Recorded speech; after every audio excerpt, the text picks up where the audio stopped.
Good evening.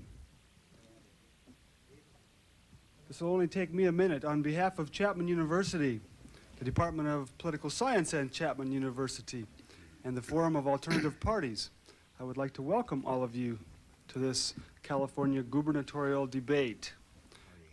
I want to thank everyone for making this possible. Gray Davis proposes lowering the age for the death penalty to age 14. He thinks that Singapore, where jury trials don't exist, should be the starting point, as he said, for criminal justice in the United States. Dan Lundgren, he brags that as Attorney General, he's carried out the death penalty and wants to expand it. Both Davis and Lundgren are for building more prisons. This is the level on which the campaign is being run by both the Democrats and Republicans. They are running on a campaign of a so-called war on crime, when the real crime is that they plan to build more and more prisons at a time when we need more jobs and more schools, more health care and daycare. They don't even pretend to call for jobs or economic or social improvement for the people in their campaign promises. In other words, they both plan to carry out the same racist and reactionary program of Pete Wilson. And if either of them wins, it will only spell disaster for millions of workers and poor people of California, the majority population, who will only grow poorer while the rich get richer under their policies. I'm the Peace and Freedom Party candidate for governor. We are a socialist party on the ballot, and I'm running on a platform, a program, and a record of fighting for the rights of the people to health care coverage, no matter how much it costs, and for the right of people to health care regardless of their ability to pay, to their right to a decent paying job, to housing, to free education all the way through university level, and for equal rights for immigrants. I'm running on a program of saying we have to fight the racist and cowardly attacks by politicians who have gone after and gutted affirmative action when students of color need it more than ever, who have gone after immigrants with a vengeance, denying them health care and education for their children when they are the ones who make so many profits for agribusiness in this state. And I call for the restoration for all workers of California of overtime pay after 8 hours in a day. It's not a revolutionary demand. It existed in California until a few months ago. And neither candidate will speak about expanding it or restoring it. Yes, I'm for the prohibition of campaign advertising. I think that those who have the money have the power in reality in the elections, and I think that the coverage of the election should be based on true equal time for the candidates who are on the ballot. In terms of reform also, it's also the disenfranchisement of people who should be entitled to vote and have a say. It's incredible that in Orange County, whereas in Santa Ana, for example, 90% of the children, school children in public school, needed and were involved in bilingual education, that still the county voted 70% against bilingual education, and it shows that Latino families are disenfranchised from the right to vote. So I think that's part of campaign reform, is for expanding the right to vote for the population. Ms. La Riva, we have heard a lot of talk about big government, and yet we know that the people are asking for things for them. What do you think the role of government should be in providing for the needs of our people? Well, I think the role of government should be to represent the people, and that is a vast majority. I think it also brings into question the issue of taxation, for example, or the size of government. When politicians say they're for less taxes, less government, that's a lie. What they really want is less restrictions to make profits. They really want the restrictions placed on workers, the restrictions to organize a union. And when it comes to how a government will be run, the government, from federal to state to local level, needs tax revenues. The question is, who will pay? Will it be the corporations which own and control the vast wealth of society, or from their profits? Or will it be taxing the limited and often meager incomes of workers? From open taxes, direct taxes, to things like the cigarette taxes, not only sales, which is really a purchase tax, but also the lottery, which is an outrageous tax. 80% of the tickets are bought by the poorest in order to subsidize education and absolve the state legislature of taking on the responsibility of funding education. So I would say that The government should serve the people, and it really can only truly happen when the people are in power and when the power is taken away from the corporations.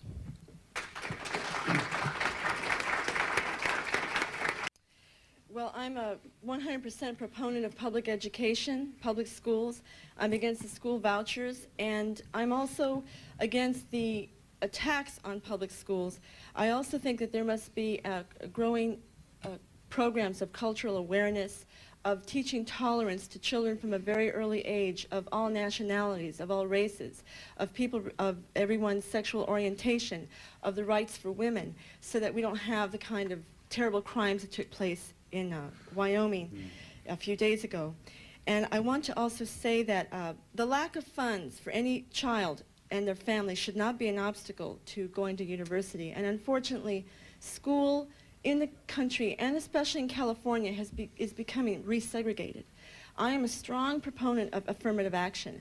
I was one who grew up in New Mexico and who benefited from affirmative action, and I believe that for a poor family, they can't even have the hope of going to school unless there is affirmative action.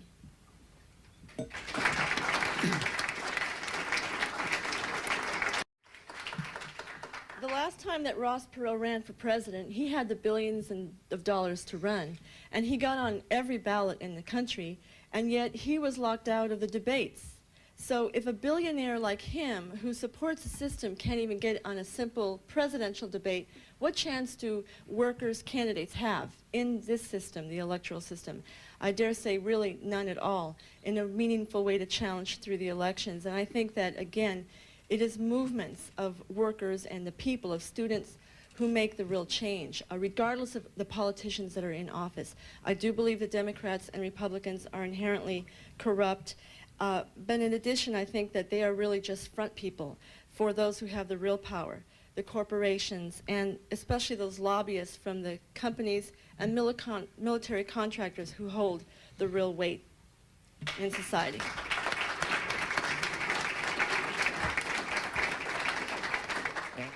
As I said before, public education is becoming also segregated, but so is this trend of going toward private schools. And I'm against the school vouchers. It's also part of this privatization of the public schools. Why should federal funding, government funding, be used to subsidize private education? It enhances the privilege of a few. And I also think that there has to be more of a movement toward equal distribution of school funds, regardless of what school district the child lives in. Otherwise, you have children in East Palo Alto receiving a very inferior education compared to right across the highway where Stanford University is in Palo Alto, in the public schools there. Therefore, I think the very principles of what took place in Brown versus the Board of Education of 1954 has to be restored, that every child has a right to equal education. That's the only way that we can hope to equalize things beyond school. Good. Yes, I'm definitely for community-based alternatives to imprisonment and for early intervention, not only of the child in school if there is a problem that is foreseen by the school workers, but there must be really deep economic improvement of the community as a whole. When you come from a very poor and oppressed community and a neighborhood, you really don't feel from the time you're a child that you have a chance. You feel demeaned. And I think that the elimination of bilingual education and this whole racist attack by UNS and those who promoted it of Proposition 227, it really helps to increase the feeling of being inferior by Latino and Asian and other immigrant children. It is a very cruel message to give to kids. I also think that anyone who enters the so-called criminal justice system is permanently branded, the way that the policies are going by Wilson and what Davis and Lundgren promised. How can, when you get out of prison, can you have a chance if you can't get a job when you're a felon? And women who get out of prison are permanently ineligible for welfare, even if they have children. What happens to their kids when they're in foster care, if they're imprisoned? And therefore, so many people do not belong in prison. I really believe that this system is one of the worst aspects. The prison system of California is one of the worst aspects of what we have seen develop. And what it will take is an independent perspective by the people to say, no more prisons, no more police, and no more police brutality. I think that there will be true justice when police are indicted for murdering people in the community. I don't think it can be stressed enough that when the profit motive reigns, as it does in this society, that it's really impossible for the technological developments to be used in benefit of the people. It's used to advance profit in order to, of course, produce more food at a cheaper cost, as we all know. And we are to the point where now 50% of all antibiotics produced in the United States are used on food production, not on the livestock so much as on fruit and vegetable production, not to eliminate disease or prevent disease, but to make the product grow bigger and faster. I'm against irradiation of food, and of course, if it's done, it must be labeled, as others have said. And I think that, on the other hand, when the people do hold economic power and therefore have the real democracy in place, then it will be possible to use technological developments for the people. I have been to Cuba 16 times, and a country that is been suffering from 37 years of a blockade still has made unbelievable, remarkable gains in biotechnological development in the production, for example, of meningitis B vaccine, which the U.S. is now saying, well, we've produced vaccine for meningitis. It has existed in Cuba for years.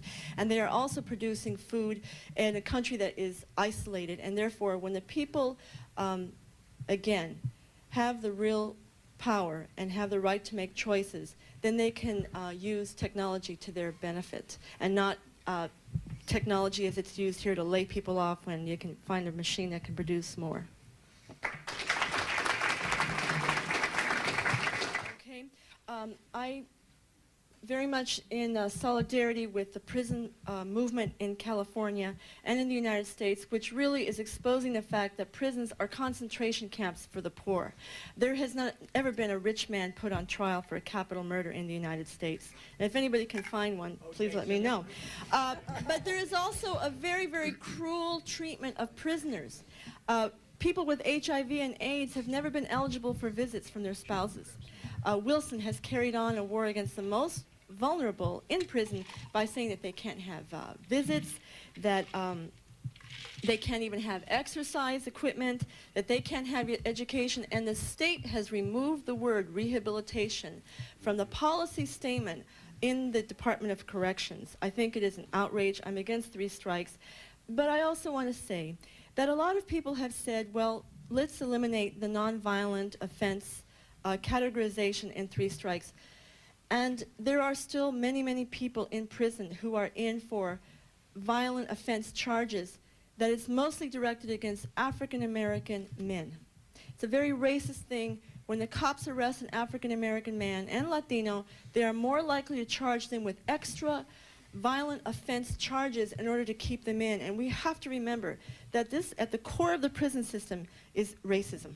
The fact that 55% of the prisoners at Pelican Bay maximum security prison are Mexican is not because 55% of the Mexican population commits violent crimes or is in gangs. And I think that human rights have to be respected for prisoners as well, and for their families who are affected. I think when prisoners have to do prison labor, they should be given decent wages. Gloria? Well, I think that the whole healthcare system nationally and in the state has to be completely restructured. In addition to the millions who don't have healthcare coverage, even when you have healthcare coverage, we know how hard it is to get decent care. The HMOs and all the insurance companies, which are really parasites on the basic need of every human being from the time you're conceived to the time you die, to have decent health care. And therefore, I'm really for the abolition of the insurance companies. You can be paying your premiums at no matter what rate for $1 million coverage, and then when you get sick and when you lose your job and you can't pay your premium, sorry, you're out the door. And even if you get a catastrophic illnesses, we know that the limit is only $1 million. So there is a need for a complete restructuring. In addition, in terms of care, mental health care treatment must be treated as necessary as every other kind of health care, and not as a luxury to be limited by the companies. I think we also have to increase government funding for AIDS, of course. for research and treatment, and for breast cancer treatment, and all the other illnesses that the drug companies refuse to really take on unless it's going to assure them of a super profit. And I also think that we have to consider that the United States is the most highly developed healthcare system, hospitals, pharmaceutical companies, and it's incredible that we are the only country in the world, in the industrialized world, that does not have a healthcare plan.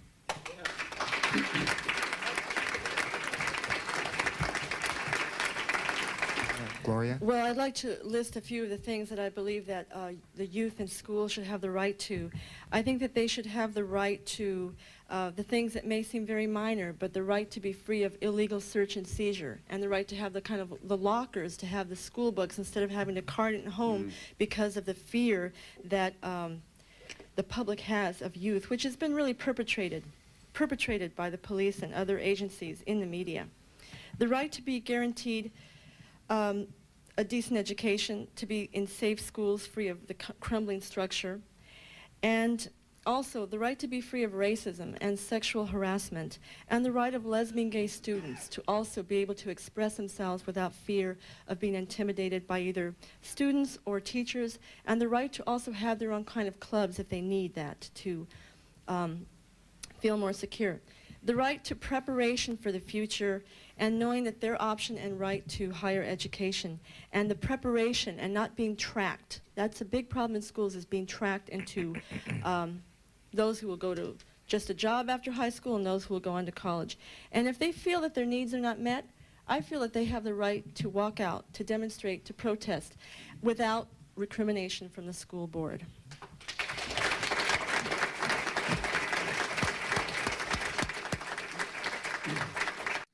Yes, when we call for, as Peace and Freedom Party, for the right to a job, the right to free health care, the right to free education, the right to free daycare, we're not asking for handouts. We're not asking for giveaways. We're not asking for charity. And we're not asking for the companies to go broke. We're asking for what is a basic human right based on the fact that it is human beings, it is workers who have created all of this wealth.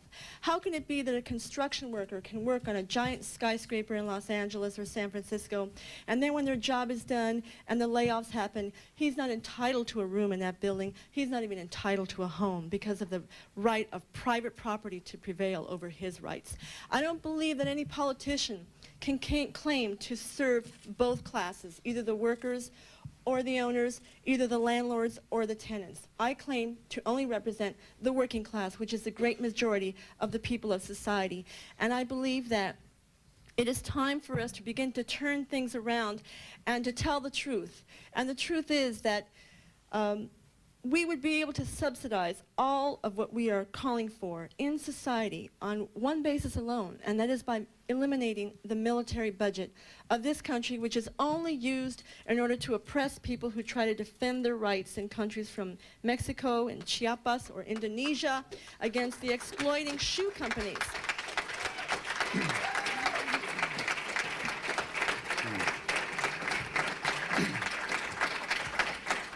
In the last 50 years, the U.S. government has spent $19 trillion on the military, 1/3 of that for nuclear weapons, and that is $19,000 billion. We all know what we could do with that money. That's our money. That's our taxes, not corporate welfare.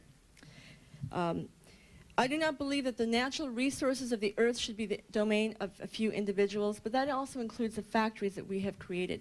I think that the headwaters, instead of giving this little bailout to Charles Hurwitz, that forest should have been expropriated immediately, along with all the other redwoods, for the interest of the people and for perpetuity. And I dare say that life will continue after November 3rd, and I urge people who are interested in fighting for the program that Peace and Freedom is calling for to meet us outside at the table, to call our office in Los Angeles and San Francisco, to call La Riva for governor. Thank you very much.